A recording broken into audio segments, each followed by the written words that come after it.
cutter. Buksan mo yung isa. Buksan mo to. Ito. Ayan o, may dahon. Bakit? Uncle daw, uncle. Eto na yung, ay, hala. Eto na yung nakaraan namin. Binidyo ko nung nakaraang linggo. Ito. Ayan. Yan na yung kahaba ang kanyang dahon. Diba? Nung binidyohan ko yan, ipausbong pa lang. Ayan. Side grafting. Tumubo na siya. Tapos ito, meron din. Bubuksan pa ng asawa ko. Ayan. Mukhang yung isa. Ayun. Hindi siya nag-work. Ito, try namin itong isa. Ito, meron na daw. Ayan.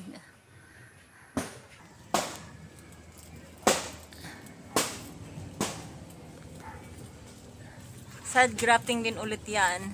1 week pa lang naman siya. Kaya hindi pa namin alam kung ano pa yung result. Wala pa? Wala. Wala pa. Wala. Matapapasukan ng tubig yan. Hindi. Tanduhan ko yan. Sa ibang mangga, tapos puputulin mo. Katulad ng lansones, puputulin. Tapos pag may lansones ka, isisiksik mo lang dun sa sanga. Kahit lansones yan, pwede. Hindi. Hindi. Sa lansones din. Eh, try natin yun. Lansones sa mangga. Tapos sumunga ng lansones. Yung ano niya, Yung sa kanya, nutrients na. sa kanya mapupunta. Ah. Kasi pag may dito to, may kaagaw siya kaya hindi siya ganun kalago. Puputulin na pala yun pag malaki na. Okay. Yung lumago na yan at nag-anohan na to dito. Putulin to.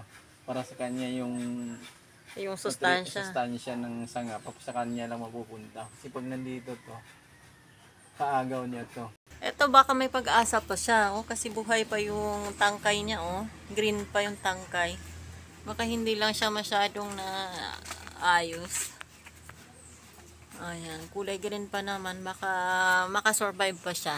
Ano? Yan lang po muna. Bye-bye.